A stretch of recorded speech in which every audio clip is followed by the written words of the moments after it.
കുഞ്ഞീഷ നിനക്കെന്താ ഭ്രാന്ത് പിടിച്ചോ? ഇവിടെ എല്ലാം തീരുമാനിച്ചുറപ്പിച്ചല്ലേ? ഇല്ല, മനഃപൂർവ്വം എല്ലാരും ചേർന്ന് എന്നെ ചതിക്കായിരുന്നു. ഓർമ്മ വെച്ച കാലം തൊട്ട് ഇന്ദുലേഖയെ ഇവിടെ കൊണ്ട് നടക്കുന്നവനാ ഞാൻ. അവളെ ഞാൻ മറ്റാർക്കും വിട്ടുകൊടുക്കില്ല അച്ഛാ. അങ്ങനെ അവിടെ കൊണ്ടു നടക്കാൻ നിനക്ക് ആരാണ് അനുവാദം തന്നത്? കുഞ്ഞേഷ, വാക്കുകൊടുത്ത തിരിശ്ശേരി മാധവൻ മൈതര എതിർക്കാൻ നിന്നാണ്ടല്ലോ ശരിപ്പെടുത്തി കളയും ഞാൻ. ആരെ? നിന്നെ തന്നെ. അത് വേണ്ടി വരില്ല അച്ഛാ. ഉണ്ണി ഇന്ദുലേഖയെ കെട്ടുന്ന ദിവസം ഈ വീടിന്റെ ഉത്തരത്തിൽ കിടന്നാടുന്നത് ഞാനായിരിക്കില്ല, എന്റെ മൃതദേഹമായിരിക്കും. കുഞ്ഞീഷ, വാക്ക് പാലിക്കുന്ന തിരിശ്ശേരി മാധവൻ വൈദ്യർ എന്ന് പറയുന്ന ഇതേ അച്ഛന്റെ മോനാ ഞാൻ. അമ്മാവനെ കണ്ട് ഇന്ന് തന്നെ ഒരു തീരുമാനമെടുത്തില്ലെങ്കിൽ തെക്കേ കണ്ടത്തിൽ എനിക്കുള്ള കുഴി കുത്താൻ ഇപ്പൊ തന്നെ ആളെ വിളിച്ചോളൂ. എങ്ങനെ കല്യാണം കഴിക്കുമ്പോ അളിയൊരു നട്ടലുണ്ടായിരുന്നു, അതിപ്പോ എവിടെ പോയി? ഊരി പത്താഴത്തിൽ വെച്ച് പൂട്ടിയോ? നാഴികയ്ക്ക് 40 വട്ടം തിരിശ്ശേരി മാധവൻ വൈദ്യരെ എന്ന് പറയുന്ന ആളാണല്ലോ. നാളെ ഇല്ലേ അളിയന് ആ നിർഗുണന്റെ കാര്യം പറഞ്ഞിട്ട് ഇങ്ങോട്ട് വരാൻ? അവനും എന്റെ മോനല്ലേ ശിവശങ്കര. അളിയ, എനിക്ക് അവളൊരു മോളേ ഉള്ളൂ. അവൾക്ക് തൽക്കാലം ഒരു ഭർത്താവ് മതി. കുഞ്ഞീഷം വല്ല കടുങ്ങയും കാണിച്ച ജീവിതകാലം മുഴുവൻ നമ്മൾ ദുഃഖിക്കേണ്ടി വരും. ഒരു കാര്യം ഞാൻ പറഞ്ഞേക്കാം, ഒരു തെണ്ടി പട്ടിക്ക് കൊടുത്താലും എന്റെ മോളെ ഞാൻ കുഞ്ഞീഷന് കൊടുക്കില്ല. വൈദ്യരെ, വൈദ്യരെ എവിടെയൊക്കെ തിരക്കി? ആ കാവങ്ങലെ വേലാതിന് അണലി കടിച്ചു. വൈദ്യരെ എത്രയും പെട്ടെന്ന് ഒന്ന് വരണം.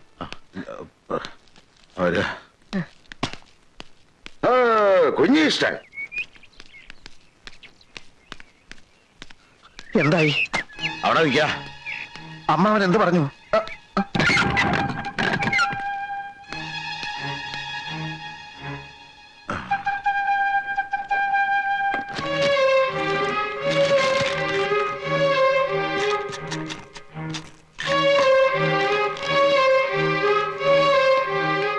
എന്താ ഇത്ര ധൃതി? കാവങ്കല വേലാതിനെ അണലി കടിച്ചു, ഉടനെ പോയേ പറ്റൂ. അണലിയല്ല, രാജവമ്പാല കടിച്ചാൽ എനിക്ക് പ്രശ്നമല്ല.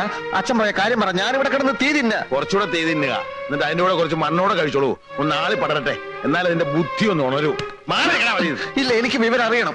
അറിയാനൊന്നും ഇല്ല. നാട്ടിൽ തെന്നെടുക്കുന്ന പട്ടിക്ക് കൊടുത്താലും അവിടെ നിനക്ക് കെട്ടിച്ചു തരില്ലാന്ന് പോരെ? ഇല്ല, ഇത് അച്ഛനും അമ്മാവനും ചേർന്ന് നടത്തിയ ഏതോ ഒരു ഗൂഢാലോചനയുടെ ഫലമാണ്. ഇന്ദുലേഖ ഞാനിത് സമ്മതിക്കുന്ന പ്രശ്നമേ ഇല്ല. ചിലക്കരുത് കൊന്നുകളെ ഞാൻ. നിനക്ക് വേണ്ടി വക്കാലത്ത് പറയാൻ പോയിട്ട് നാണം കെട്ടിട്ട് ഞാൻ ഇറങ്ങിപ്പോകുന്നത്. എന്ത് കണ്ടിട്ടാടാ ഒരു അച്ഛൻ തന്റെ മകളെ നിന്നെ പോലെ ഒരുത്തനോട് പറഞ്ഞു വിടുന്നത്? പഠിപ്പും മതയും കണ്ടിട്ടോ? പണവും പ്രതാപം കണ്ടിട്ടോ? അതോ ചവന്തരിയും കണ്ടിട്ടോ? 8ാം ക്ലാസ് തോറ്റ ദിവസം പോലെ ഞാൻ നിനക്ക് പറഞ്ഞിരുന്ന അഷ്ടാംഗ ഹൃദയവും സഹസ്രയോഗവും പഠിച്ചോ? ഒരക്ഷരമെങ്കിലും. കാരപ്പൻ ഒരു കഷായം എഴുതാൻ അറിയോ നിനക്ക്? ഒരെണ്ണ കാച്ചി തളിക്കുമ്പോ ശരിയായിട്ട് അടുപ്പിൽ നിന്ന് ഊതാൻ അറിയോ നിനക്ക്? എന്താണ് നിന്റെ യോഗ്യത? പാടുവിട്ടിക്കഴുതേ. പിടിച്ചോളോ, വരിക.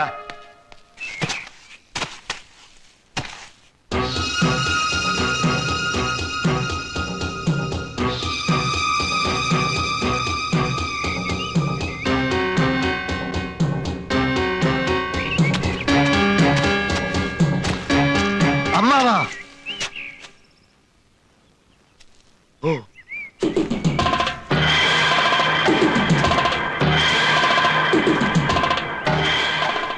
കുഞ്ഞീഷ, കൊല്ലും ഞാൻ. കൊന്ന് കൊല വിളിക്കും. പിടിക്കടാ ഇവനെ.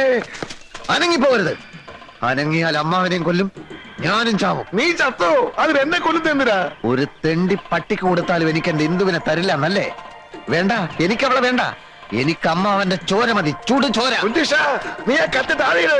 അത് ശരീരത്തെ കൊണ്ട് മുറിയും. മുറിഞ്ഞ ചോര വരും. വരണം. ചോര മാത്രമല്ല, കുടലുമാലയും വരണം. അരുത് കുഞ്ഞീഷ, അബദ്ധങ്ങളൊന്നും കാണിക്കരുത്. നീ ഞാനും ഒരു ചോരയാ. ഞാൻ നിന്റെ അമ്മാവനാ, വെറും അമ്മാവനല്ല. രാപകലില്ലാതെ തോളത്ത് കയറ്റി അമ്പിളിമാമനെ കാണിച്ച് വാവോ വാവോ എന്ന് പറഞ്ഞ് താരാട്ട് പാടി അടുത്ത് കാലത്ത് ഉറക്കിയത് ആരാടാ? മറ്റാരുമല്ല, ഈ അമ്മാവനാ. നിനക്കറിയാൻ മേലെങ്കിൽ നീ നിന്റെ അമ്മയോട് പോയി ചോദിക്കടാ. അങ്ങനെയുള്ള ഈ അമ്മാവനെ നിനക്ക് കൊല്ലാൻ പറ്റുമെങ്കിൽ നീ കൊല്ല്. ഇന്നാ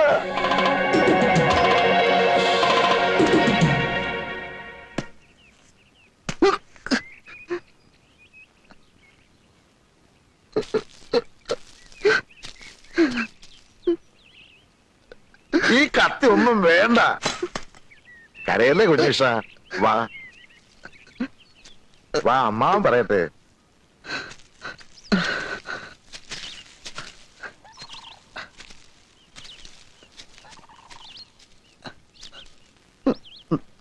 നിനക്കെന്താ ഭ്രാന്ത് പിടിച്ച കുഞ്ഞിഷ്ട? ഭ്രാന്തൻ കുമാരന്റെ അളിയനാവാൻ പോകുന്ന ആൾക്കും ഇത്തിരി ഭ്രാന്ത് ഉണ്ടാവുന്നതല്ലേ നല്ലത്. കുഞ്ഞിഷ, നമ്മളൊരു വിത്തുമാകുന്നു, വളമിടുന്നു, വെള്ളമൊഴിക്കുന്നു, അത് ചെടിയാകുന്നു, ദാ ഇതുപോലൊരു മരമാകുന്നു. ഒടുവിൽ പൂക്കുന്നു, കായ്ക്കുന്നു, കായ പഴുക്കുന്നു. പഴുത്ത ആ കായെ മറ്റൊരുത്തൻ തട്ടിക്കൊണ്ടുപോയാൽ നമുക്ക് സഹിക്കൂ കുഞ്ഞിഷ? അതുപോലെ നിന്റെയും എന്റെയും നിന്റെ അച്ഛന്റെയും അമ്മയുടെയും വേർപാടാ ഉണ്ണികൃഷ്ണന്റെ MBBS, നമ്മുടെ എല്ലാം കഠിനാധ്വാനത്തിന്റെ പഴം. ആ പഴം വേറെ ഏതോ ഒരു തറവാട്ടുകാർക്ക് കൊത്തിപ്പറിക്കാൻ കൊടുക്കണോ കുഞ്ഞീഷ? അതൊഴിവാക്കാൻ വേണ്ടിയാണ് ഇന്ദുവിനെ ഉണ്ണീഷൻ തന്നെ കെട്ടണമെന്ന് ഞാൻ പറയുന്നത്. ഇത്രയും നല്ലൊരു ഉദ്ദേശം അമ്മാവന്റെ മനസ്സിലുണ്ടായിരുന്നെന്ന് ഞാൻ അറിഞ്ഞിരുന്നില്ല. പക്ഷെ അമ്മാവനൊരു കാര്യം മറന്നു. അതേത് കാര്യം? അത് എനിക്ക് പഠിപ്പും വിവരമില്ലല്ലോ. അതുകൊണ്ട് തന്നെ നല്ലൊരു തറവാട്ടുന്ന ഒരു പെണ്ണിനെ കിട്ടാൻ വലിയ പ്രയാസ. അഥവാ കിട്ടിയാൽ തന്നെ വേലയും കൂലിയില്ലാത്ത എന്നെ അവർ ബഹുമാനിക്കൂ. അവരുടെ പറമ്പ് കിളച്ചും അവരുടെ അടുക്കളയിൽ പണി ചെയ്തും ഇനിയുള്ള കാലം ഞാൻ ജീവിക്കേണ്ടി വരും. തെക്കേടത്ത് ശിവശങ്കരൻ നായരുടെ അനന്തരവൻ ഏതോ ഒരു തറവാടിന്റെ പിന്നാമ്പുറത്ത് വിടുവേല ചെയ്യുന്നു എന്ന് വന്നാൽ ആർക്കാ അതിന്റെ കേട്? അമ്മാവന് പിന്നെ നാട്ടിൽ തലയുയർത്തി നടക്കാൻ പറ്റുമോ? ആ ഒറ്റ കാരണം കൊണ്ടാണ് ഇന്ദുവിനെ ഞാൻ തന്നെ കെട്ടാമെന്ന് ഞാൻ തീരുമാനിച്ചത്. നീ പറയുന്ന ന്യായമൊക്കെ എനിക്ക് ഇഷ്ടപ്പെട്ടു. ഒരു കാര്യത്തിലെ എനിക്ക് അഭിപ്രായ വ്യത്യാസമുണ്ട്. ഇത്രയും കാലം അച്ഛന്റെ കൂടെ വൈദ്യം പഠിച്ചിട്ട് ഒരു രോഗിയെങ്കിലും നീ ചികിത്സിച്ചോ? ആ വകുപ്പില് ഒരു 5 ഉറുപ്പിയെങ്കിലും നീ സമ്പാദിച്ചോ? ഇനി ഞാൻ തുറന്നു പറയാം, ഡമ്പടി കയ്യിലുള്ളവന് മാത്രമേ എന്റെ മോളെ ഞാൻ കെട്ടിച്ചു കൊടുക്കൂ. മനസ്സിലായോ?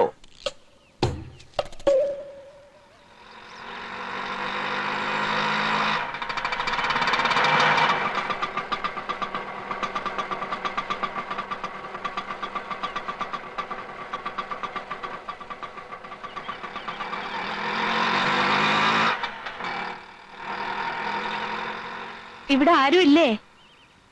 ആരാ? പരിശോധനാ സമയം കഴിഞ്ഞല്ലോ. ഞങ്ങൾ അടിവാരത്തുനിന്ന് വരിക, പോയിട്ട് ഇനിയും വരികയെന്ന് വെച്ചാ ഇത് ഞാൻ ഒന്നും വയറ്റി ചെല്ലാൻ മേല. അപ്പൊ തുടങ്ങും പരവേശം. ഒരുപാട് പേരെ കാണിച്ചു. അങ്ങനെ ഇരിക്കുമ്പോഴാ വൈദ്യരെ പറ്റി കേട്ടത്. വൈദ്യരനല്ലേ? വൈദ്യരനാണ്. ഇരിക്കൂ ഇരിക്കൂ.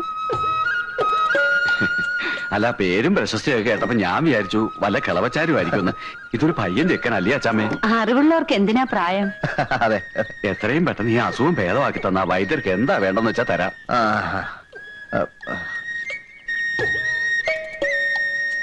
നാക്ക് നോട്ടു.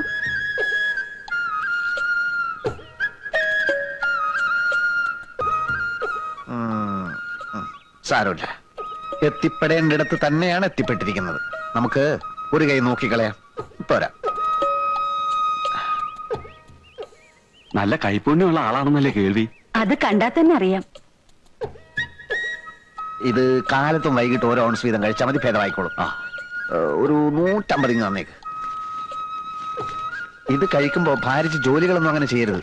പിന്നെ പുളി, മീന്, പഞ്ചസാര, മുളക് ഇതൊക്കെ വർജിക്കണം. പഥ്യം വളരെ ശ്രദ്ധിക്കണം. വൈദ്യർ ഈ രോഗം ഭേദമാക്കി തരികയാണെങ്കിൽ ശ്വാസം കഴിക്കണ്ടെന്ന് പറഞ്ഞാലും കഴിക്കില്ല. എന്താ പോലെ? അതെ, വരട്ടെ. ഓ,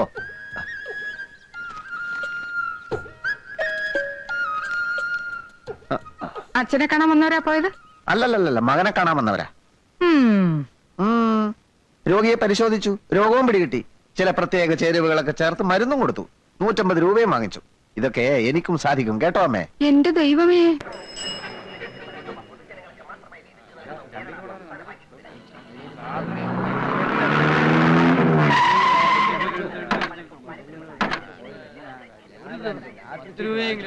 ഒന്ന് വന്നേ.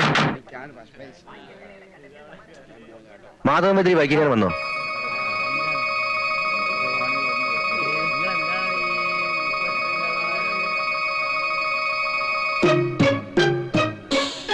ഈ ഭൂമിയുടെ ഏതറ്റത്തുണ്ടെങ്കിലും ആ കൈവറവനെ ഞങ്ങൾ പൊക്കും. വണ്ടി വരോ. വൈദ്യർക്ക് അങ്ങനെ ഒരു അബദ്ധം പറ്റുമോ? ഇക്കണ്ട കാലത്തിനിടയ്ക്ക് എത്രയെത്ര സൂക്കേടാ വൈദ്യര് മാറ്റിയത്. ഇതിപ്പോ മരുന്ന് മാറിക്കൊടുത്തു എന്നൊക്കെ പറയുമ്പോ ഏത് ദേവേന്ദ്രനും പറ്റൂലോ അബദ്ധം. പിന്നല്ലേ വൈദ്യര്. ഏതായാലും ആള് തട്ടിപ്പോയ സ്ഥിതിക്ക് വൈദ്യരുടെ കാര്യം പോക്കാം. എന്താ സംഭവം? അച്ഛനെന്തോ മരുന്ന് മാറിക്കൊടുത്തു എന്നോ ഒരാള് മരിച്ചു എന്നോ അവരച്ഛനെ തേടി ഇറങ്ങിയിരിക്കുക. ഒന്ന് കിടക്കണുണ്ടോ? കിടക്കേ അവനെ വെട്ടിക്കൊല്ലാണ്ട് എനിക്ക് ഉറക്കം വരില്ല. അങ്ങാടി മരുന്നിന്റെ പേര് പോലും അറിയാൻ വയ്യാത്തവനാ ചികിത്സിക്ക. ഇനി വരട്ടെ, എന്റെ മകനാണെന്ന് നോക്കില്ല ഞാൻ. വെട്ടി അരിഞ്ഞ് കഷ്ണമാക്കും ഞാൻ. നിങ്ങളൊന്ന് സമാധാനായിട്ടിരിക്കൂ. എങ്ങനാ സമാധാനിക്ക? കൊലക്കേസല്ലേ നിന്റെ മോൻ ചെയ്തു വെച്ചേക്കണേ? ഒരു കയ്യബദ്ധം പറ്റിപ്പോയതല്ലേ. അങ്ങനെ പറഞ്ഞാ പോലീസും കോടതിയും വെറുതെ വിടുമെന്നാ നിന്റെ വിചാരം? അത് പോട്ടെ, അവൻ ചികിത്സിച്ച് കൊന്ന് ആരെയാ? 10-17 കൊലക്കേസിലെ പ്രതി മണിമല മാത്തച്ഛന്റെ തന്തയാ. മാത്തച്ഛന്റെ കയ്യിലെങ്ങാനും കിട്ടിയാലുണ്ടല്ലോ, കഴിവട മോനെ വെട്ടി നുറുക്കി പട്ടിക്കിട്ട് കൊടുക്കും. കണ്ടവന്റെ കൈ കൊണ്ട് ചാകുന്നതിലും ഭേദം ഞാൻ തന്നെ അങ്ങ് അവസാനിപ്പിക്ക. ഇനി വരട്ടെ.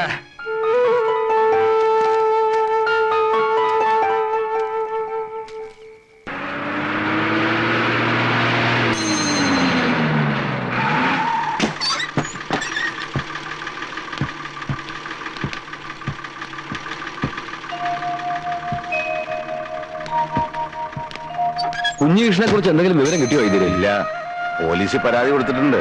പിന്നെ ഉണ്ണിയും പട്ടണത്തിലൊക്കെ അന്വേഷിക്കുന്നുണ്ട്. പത്രത്തില് കാണാനില്ല എന്നൊരു വാർത്ത കൊടുത്താൽ നന്നായിരിക്കും. ആ മാത്തച്ഛന്റെ ആൾക്കാർ തട്ടിക്കൊണ്ടുപോയതായിരിക്കും, അല്ലാതെ എവിടെ പോവാനാ? ആ കിളവൻ ചത്തിട്ടില്ലാത്ത സ്ഥിതിക്ക് മാത്തച്ഛനെ വിട്ടുകൂടെ? ഇടത്തെ കൈന്റെ സ്വാധീനം നഷ്ടപ്പെട്ടു എന്നല്ലാതെ പേടിച്ച പോലൊന്നും സംഭവിച്ചില്ലല്ലോ. ഇനിയിപ്പൊ കൈ കുഴഞ്ഞു പോയതിന്റെ പേരിൽ കുഞ്ഞീഷിനെ അവരെന്തെങ്കിലും ചെയ്തു എന്നാണ് എന്റെ സംശയം. ഇവിടെ ആരും ആ കുട്ടിക്ക് മനസ്സമാധാനം കൊടുത്തിട്ടില്ല. ചെയ്യുന്നതൊക്കെ കുറ്റം. എത്ര കാലം വെച്ചാ സഹിക്ക? ഇത്തിരി വെള്ളം ചോദിച്ചു വാങ്ങി കുടിക്കാനുള്ള ബുദ്ധിയും കൂടി ഇല്ല. കരയാതെ രക്ഷപ്പെടുത്തി. കുഞ്ഞീഷ്ണൻ ദൂരെ എങ്ങും പോയിട്ടുണ്ടാവില്ല. ഇങ്ങനെ കരഞ്ഞാ വല്ല സൂക്കേടും പിടിക്കൂലേ? എണീറ്റ് വന്ന് വല്ലതും കഴിക്കമ്മായി. വേണ്ട മോളെ, ഒന്നും ഇട്ടുണ്ടെന്ന് ഇറങ്ങില്ല. എന്റെ പെങ്ങള് വിഷമിക്കാണ്ടിരിക്കേ. അവൻ മരിച്ചിട്ടൊന്നും ഉണ്ടാവില്ല. ഇനിയിപ്പോ അങ്ങനെ വല്ലതും സംഭവിച്ചാൽ തന്നെ അത് വിധിയാണെന്ന് കരുതിയാ മതി. എന്താ ഇത് ഇങ്ങനെയൊക്കെ സംസാരിക്കാ? മോളെ, നമ്മൾ എന്ത് മുന്നിൽ കാണണം? വരാനുള്ളതൊക്കെ വഴി തങ്ങുമോ? നിങ്ങൾ പോകുന്നുണ്ടോ? ആ, എന്റെ വിഷമം നിങ്ങൾക്ക് ആർക്കും മനസ്സിലാവില്ല.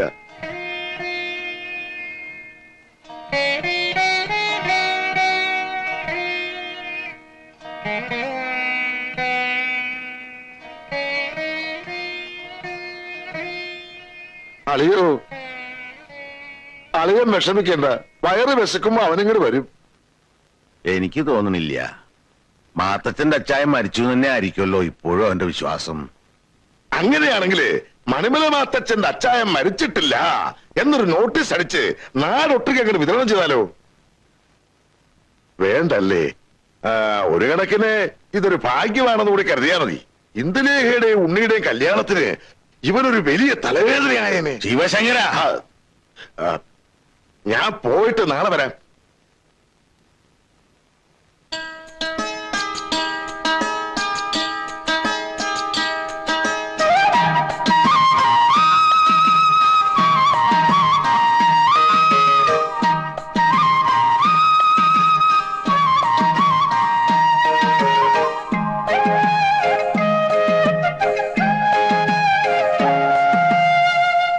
നമ്മുടെ ഉണ്ണീഷൻ അല്ല, ഡോക്ടർ ഉണ്ണീഷൻ വെറും പനി തലവേദനയും മാത്രം ചികിത്സിക്കുന്ന ഡോക്ടറല്ല. ഓപ്പറേഷൻ പണി പഠിച്ചിട്ടുണ്ട്. ഹൃദയം, ലിവറ്, ഇനിയിപ്പോ ക്യാൻസർ ആണെങ്കിൽ പോലും നമ്മുടെ നാട്ടുകാർ പേടിക്കേണ്ട ഒരു കാര്യവുമില്ല. പിന്നൊരു കാര്യം, ലക്ഷക്കണക്കിന് ഉറുപ്പിക ചെലവാക്കി പഠിച്ചൊരു തൊഴിലാണ്. അതുകൊണ്ട് നല്ല പോലെ ഫീസും വാങ്ങിക്കും. എന്തിനാ ഇതൊക്കെ പറയണേ? അല്ലല്ല, കാര്യം പറഞ്ഞ് മനസ്സിലാക്കി കൊടുക്കട്ടെ. നാട്ടുകാരനാണ്, നമ്മുടെ വൈദ്യന്റെ മകനാണ് എന്നൊക്കെ പറഞ്ഞോണ്ട് ഒരു 5 ഉറുപ്പിക ചൂട്ടി പിടിച്ചോണ്ട് കൂടി വരും. ആദ്യം ഇവിടെ നടക്കില്ല. വിളക്ക് കൊടുത്താം. രാഹുകാലം കഴിഞ്ഞല്ലോ. എന്താ ഉണ്ണികൃഷ്ണൻ നോക്കി നിൽക്കണേ? ഞാൻ റെഡിയാ. ആ, ലക്ഷ്മിയുടെ വിളക്ക് കൊളുത്താൽ നേരിട്ട് അവള് സമയമായപ്പോ വലിഞ്ഞോ? ആ, പറഞ്ഞ പോലെ അവളെന്ത് ചെയ്യും? ഞാൻ ഇപ്പൊ വിളിച്ചോണ്ട് വരാം. നീ വാ.